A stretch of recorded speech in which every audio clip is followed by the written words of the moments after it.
Hi friends, welcome back to my channel Hindi review on गो।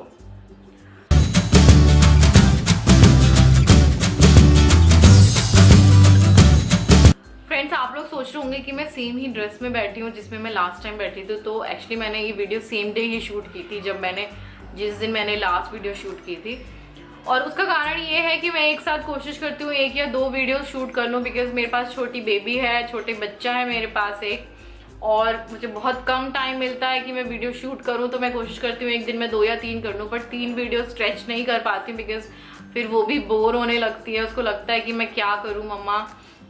तो इसलिए मैं कोशिश करती हूँ कि 2 वीडियो शूट करूँ। तो प्लीज़ डोंट माइंड कि मैं एक ही गेटअप में और एक ही ड्रेस में मैंने 2-3 वीडियो डाली हुई हैं।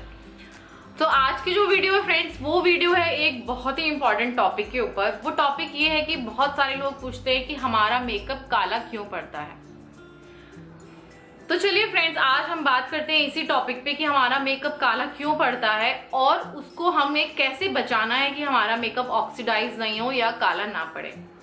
फ्रेंड्स, मेकअप काला पड़ने के सबसे पहले हम डिस्कस करेंगे उसके रीजंस क्या है, फिर मैं चलूंगी उसके सॉल्यूशन की तरफ। मेकअप काला पड़ने का रीजन सबसे पहला ये हो सकता है कि आपका जो शेड है वो करेक्ट नहीं है। हमको जो भी शेड लेना है, मेकअप हमारा काला पड़ने का मतलब होता है कि हमने फेस पे मेकअप लगाया अपना और वो थोड़ी देर बाद काला पड़ने लगा, ग्रे पड़ने लगा, ऐशी दिखने लगा और बहुत अजीब सा ऐसा लग रहा है कि फेस पे क्या क्या थोप लिया है और बिल्कुल भी ग्लो नहीं आ रहा है, लुक नहीं आ रहा है। उसको बोलते हैं मेकअप को काला पड़ना। वो बेसिकली इसलिए होता है, उसको हम इंग्लिश में बोलते हैं मेकअप ऑक्सीडाइज होता है।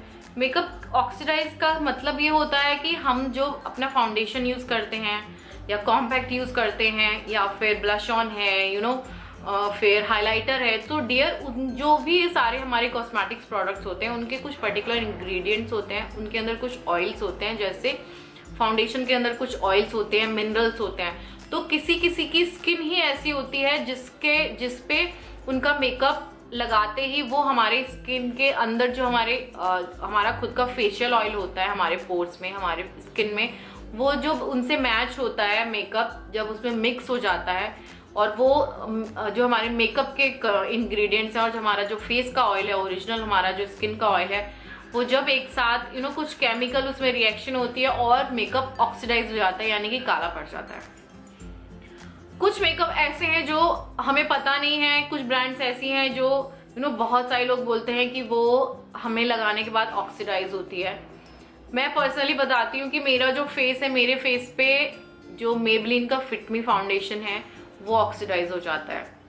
तो उसके लिए एक कारण तो हो गया ये कि उसके जो इंग्रेडिएंट्स हैं वो हमारे स्किन के जो ऑयल्स हैं उससे मैच नहीं कर पाते, वो ऑक्सीडाइज हो जाएगा। First reason. दूसरा रीजन है कि हमने गलत शेड यूज किया हुआ है फाउंडेशन का, बहुत थोड़ा डार्क शेड हमने लिया हुआ है या फिर हमने अपने टोन के अकॉर्डिंग नहीं लिया है, जो हमारा स्किन का अंडर टोन है उसके अकॉर्डिंग हमने अपना फाउंडेशन नहीं लिया है, तो हमारा मेकअप काला पड़ेगा। तीसरा है कि हमने जो ट्रांसल्यूसेंट पाउडर वगैरह हम लोग यूज कर रहे हैं वो हमारा सेम कलर या फिर उससे एक लाइटर शेड ही होना चाहिए मोस्टली हमारा, तो उसका कुछ शेड में प्रॉब्लम है या उसके इंग्रेडिएंट में प्रॉब्लम है। ये हो गया तीसरा रीजन। चौथा रीजन ये हुआ कि आप अपने फेस को की प्रॉपर CTM नहीं करते हो, क्लिनजिंग, टोनिंग एंड मॉइस्चराइजिंग बिल्कुल नहीं करते हो, डायरेक्ट मेकअप लगाते हो।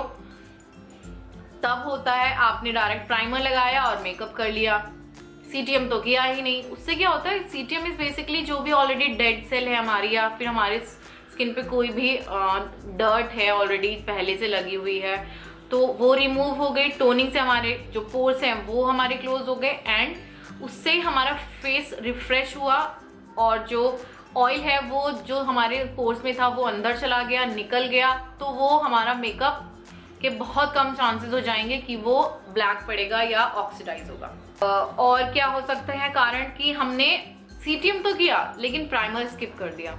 सो फ्रेंड्स, ये कारण हो सकता है कि आपने अपने फेस पे प्राइमर नहीं लगाया, डायरेक्ट मेकअप कर लिया। प्राइमर क्या करता है, हमारे स्किन की और हमारे मेकअप के बीच में एक लेयर क्रिएट कर देता है, जिससे कि मेकअप हमारे फेशियल ऑयल से में नहीं मिक्स हो पाते हैं और हमारा मेकअप काला नहीं पड़ता है। आपका लगाने का तरीका ही सही नहीं है। मतलब कि आपने आईज कर लिए और कुछ लोग क्या होते हैं काजल फैला देते हैं यहाँ तक उनकी काजल आ जाती है पूरा, और कोई भी पार्टिकल यहाँ गिर गया उससे फैल के वो पूरा ब्लैक कर देते हैं अपने फेस को। ये भी एक कारण हो सकता है कि आपका मेकअप थोड़ा काला लग रहा है। और ये कुछ मेन रीजंस हैं जिनकी वजह से हमारा मेकअप काला पड़ता है या लगता है ऐशी लगता है या ब्लैक लगता है। तो अब इसके सॉल्यूशंस क्या हैं? सॉल्यूशंस भी वही है जो हमारा रीजंस है कि आपने सीटीएम नहीं किया, दैट मीन्स कि सीटीएम करना चाहिए। आपने प्राइमर नहीं लगाया, दैट मीन्स कि आपको प्राइमर लगाना चाहिए। यही सारे सॉल्यूशंस हैं। तो हम बारी बारी इन सारे सॉल्यूशंस के बारे में बात करेंगे। सबसे पहले हम बात करते हैं शेड की। सो फ्रेंड्स, हमको शेड हमेशा अपने स्किन टोन से 1 शेड 2 शेड लाइट लेना है। लेकिन बहुत सारे फाउंडेशंस ऐसे होते हैं जो ऑक्सीडाइज होते हैं। कुछ लोगों की स्किन पे क्रायोलॉन भी ऑक्सीडाइज होता है, पर ऐसा बहुत रेयर होता है कि किसी की स्किन पे वो ऑक्सीडाइज हो रहा है। वो हमारे लगाने का तरीका गलत होता है, जिसकी वजह से सबका मेकअप काला दिखता है। दूसरा रीजन है कि हमारे जो स्किन टोन है उसके अकॉर्डिंगली हमने नहीं लिया है शेड। वार्म टोन हमारी स्किन का अंडर टोन है वार्म, और हमने फाउंडेशन यूज किया है कूल टोन का, तो हमारा मेकअप ब्लैक पड़ेगा। हमारा स्किन टोन है कूल और हमने यूज किया है वार्म टोन, तो हमारा मेकअप काला पड़ेगा। तो मेक श्योर कि आपकी जो स्किन का अंडर टोन है वो आपको अच्छे से पता हो, उसके अकॉर्डिंग ही आप कोई भी शेड खरीदें, फिर आप यूज करें, काला नहीं पड़ेगा। दूसरी चीज की सीटीएम बहुत अच्छे से करें, अच्छी क्वालिटी का क्लिंजर लें, अच्छी क्वालिटी का टोनर लें, अच्छी क्वालिटी का ही मॉइस्चराइजर लें। कोई भी छोटी मोटी कंपनीज का नहीं लें, अच्छी ब्रांड का ही लें। तीसरा है प्राइमर, कभी भी स्किप ना करें। प्राइमर भी हमेशा बहुत अच्छी ब्रांड का ही लेना चाहिए। कोई भी छोटी मोटी ब्रांड का उठा के प्राइमर लगा लिया और हो गया, ऐसा नहीं करना है। एक अच्छी ब्रांड का अच्छा प्राइमर लेके आप प्राइम करिए अपने फेस को अच्छे से। एंड प्राइमर बहुत कम लगाना है फ्रेंड्स, बहुत ज़्यादा नहीं लगा लेना है। कुछ लोग बहुत ज़्यादा प्राइमर लगा लेते हैं, प्राइमर हमको बहुत कम लगाना है। यहाँ ये वाले हिस्से पे ये और ये, बहुत ज़्यादा नहीं, बहुत थोड़ा। ये हो गया, प्राइमर का रीज़न हो गया। फिर एक और रीज़न हो सकता है हमारा एशीनेस आने का, कि हमने जो ट्रांसल्यूसेंट पाउडर लगाया है उसका शेड नहीं मैच है,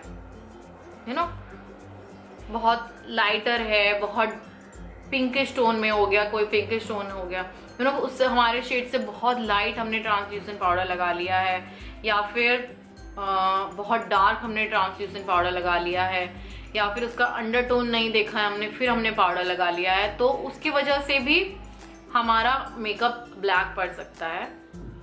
और एंड में आपको अपना फेस सेटिंग स्प्रे से जरूर सेट करना है, क्योंकि उससे क्या होता है कि हमने मेकअप किया तो हम जब हवा में गए या एनवायरनमेंट में गए, तो उससे जब हमारा मेकअप रिएक्ट करता है, एक तो हमारा मेकअप रिएक्ट करता है हमारे खुद के फेशियल ऑयल से, दूसरा मेकअप हमारा रिएक्ट करता है हमारे एनवायरनमेंट से, हवा से, ऑक्सीजन से, धूप से, और सीजन में क्या गर्मी है, नमी है, ह्यूमिडिटी से, उन सब से वो रिएक्ट करके वो ब्लैक पड़ सकता है। तो मेक श्योर कि आप उसको पहले भी अपनी स्किन को आपको अच्छे से प्रोटेक्ट कर लेना है, और बाद में भी मेकअप को आपको अच्छे से प्रोटेक्ट कर लेना है सेटिंग स्प्रे से। तो जब आप सेटिंग स्प्रे लगाएंगे तो भी आपके चांसेस बहुत कम हो जाएंगे कि आपका मेकअप काला पड़ेगा।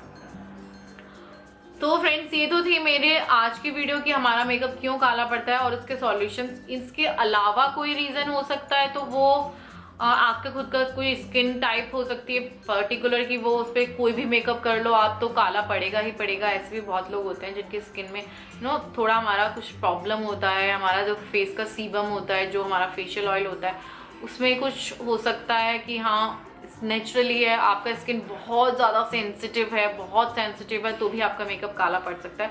तो वो स्किन से रिलेटेड कोई भी प्रॉब्लम हो सकती है, क्योंकि फेस क्या होता है, सेंसिटिव स्किन बहुत जल्दी हीटअप होती है। मेकअप लगाया तो आप लगाते लगाते में ही आपको यहाँ इचिंग ये सब होना शुरू हो जाएगी और वो गर्म हो जाएगा और फेस फिर और ज़्यादा काला पड़ने लगेगा मेकअप। तो ये भी एक रीज़न हो सकता है कि आपका मेकअप काला पड़ रहा है। तो आपको फाइंड आउट करना है कि आपने कहाँ मिस किया, किस कारण से आपका मेकअप काला पड़ रहा है, क्यों पड़ रहा है, वो रीज़न आपको खुद से फाइंड आउट करना है क्यों कर रहा है, और हमें उसको उसी के तरीके से प्रोटेक्ट करना है। और अगर आप किसी क्लाइंट का मेकअप करते हैं तो मेक श्योर कि ये सारे स्टेप्स आप फॉलो करें, ताकि कोई चांसेस ही ना रहे कि उनका मेकअप काला पड़े। आई होप कि आज की वीडियो आपके लिए बहुत ज़्यादा हेल्पफुल रही हो। और इसके अलावा भी अगर कोई रीज़न है जिसकी वजह से आपका मेकअप काला पड़ रहा है तो आप मुझे प्लीज़ कमेंट सेक्शन में अपना कमेंट करके बता सकते हैं कि मैम ऐसे हुआ था, ऐसे किया था, मेरे स्किन तो ऐसा है और फिर भी मेरा मेकअप काला पड़ रहा है। तो फिर मैं आपको फर्दर कोई सॉल्यूशन होगा तो मैं वो देने की कोशिश करूंगी। एंड फ्रेंड्स, मैं मिलूंगी आपको अपनी नई वीडियो में। तब तक के लिए अपना ख्याल रखिए, ध्यान रखिए। मेरे चैनल को झट से सब्सक्राइब कर दीजिए, मेरे वीडियोस को बहुत सारा लाइक और शेयर कर दीजिए। और मैं मिलूंगी आपको अपनी नेक्स्ट वीडियो में। तब तक के लिए बाय बाय।